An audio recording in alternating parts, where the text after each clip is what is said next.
Now, I'm joined by Councillor Colin Smith, leader of the Borough of Bromley, and you have been since 2017. I know that you and several of the other boroughs had a go with illegal action. You didn't succeed. You had a go, and I think people respected you for trying to do that. But Colin, you know, you're representing the Conservative Party, and I want to put this to you. Boris Johnson was the man who said we should go for ULEZ. It was rubber-stamped through the Department of Transport when Khan said he was going to extend it to the outer edges of the GLA. And then, when you had the chance, when your party, not you personally, but when your party had the chance to invoke Article 143 of the Greater London Act and literally stop it dead. Yeah, Khan could have gone for judicial review, he could have challenged it, but it would have pushed it beyond the mayoral elections next May, prevented a load of damage. They didn't do it. Why should we trust the Conservatives on ULEZ? I think two things I would say, Nigel. First of all, regarding Grant Shapps, rubber stamping it, etc. And you can check this out on the internet, YouTube, fact check. What he was actually referring to in the much vaunted letter from 2020 was extending the then ULEZ scheme to the north and south circular boundaries, not the perimeters of outer London. And that is actually on the web if people want to go. Right, so that's a dispute then between Shapps and between the Mayor of London. Absolutely, and there is qualitative comment from seniors in the party about that. Regarding Section Article 143 of the 1999 Act, I must say I was very, very disappointed when I found that was being used as a reason not to do anything. Yeah.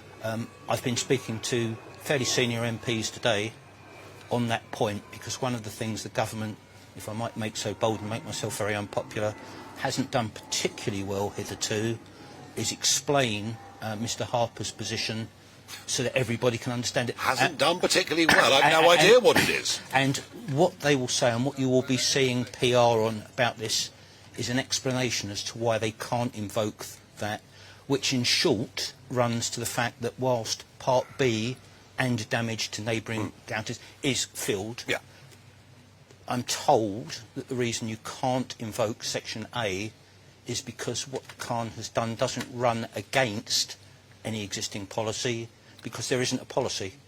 Well, isn't it about time? Isn't it about time, after 13 years in government, there was a blooming policy? Well, you wouldn't find me arguing with that. Well, no. Well, OK, fine. Colin, I think you and I think on very similar lines to this, and you're clearly embarrassed by your own party on this. But I can see what's going to happen. We're going to have the mayoral elections coming up next May. We're going to be told, vote for the Conservatives, vote for Susan Hall. Never heard of her, but never mind. Vote for Susan Hall.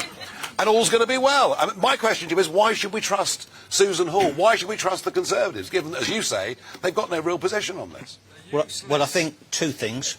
First and foremost, Lord Moylan, Daniel, is in the throes of moving, albeit perhaps an after the event, action through the House of Lords to tack on to an existing bill that will stop this happening again. Bit late for Cudham, isn't it? It is too late for Cudham. It is too late for Cudham on this example. Yeah. But what it will do, if it's successful and if we can get cross-party cooperation, will be to stop road price charging. All right. Because that's clearly where he's going. No, I get that. So, but that's leg one. Right. Your question is a fair one. Yeah. How does that help for the next 8 months before Susan does or doesn't get in? It clearly doesn't, as things stand. But what you will look for after the Queen's speech and after Parliament comes back in November, is... I beg pardon. We'll do that, don't worry. I do beg pardon. It certainly is. After all those years. It certainly is. Bless him and her. Well done. Yes. But what we would hopefully look for, if there is cross-party agreement, and bear in mind there are an awful lot of very embarrassed, very awkward feeling Labour candidates for the general election next year. There will be a lot of people who had thought it was going to be a shoo-in, and what we're hoping is if we can get cross-party support... I hope you do, I hope you do, but I'm appalled that we're well where we are. Final thought. Up until 1965, Darwin Ward, this ward, the most rural ward in the GLA, and Biggin Hill Ward, were both part of Sevenoaks District Council and Kent County Council. The boundary changes brought us back into it. Let's have a look at the front page of today's Evening Standard. Please, if you can put that up for me.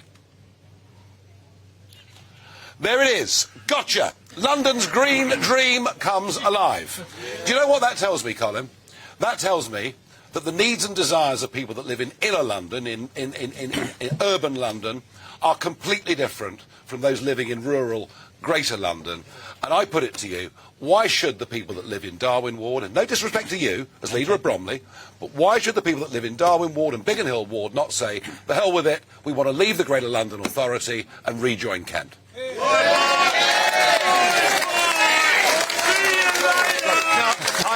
have to say, I didn't know, I hadn't road tested that. It feels like Brexit all over again with this lot. Well, as you know where I am on that as well. But you see my point? Yeah, allow me to answer. I mean, what we have clearly got is a Zone 1 mayor who uses Outer London as a cash point machine. Yep. We've seen it for years. This just exemplifies it. He knows it doesn't matter what he does to Outer London because he knows he doesn't get his votes here. So that's what we're suffering from. But as far as your question's concerned, which is a good one, and a lot of people ask it with increasing regularity, is it will take a change of primary legislation to unpick the law from 1964 come 5. Yep. I can't. Colin can't do that, no. I can't, no, but sure. what I would recommend anybody that did want to think in terms of unpicking it, start lobbying your MPs. That's the only way you can get pressure on it. Yeah.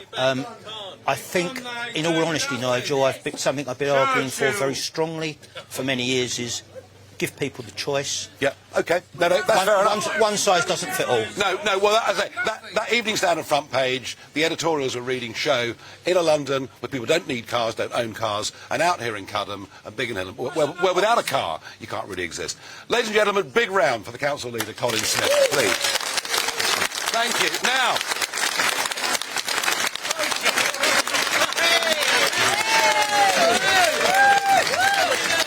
we're now at 2.5 on the reading. We've got some of the cleanest air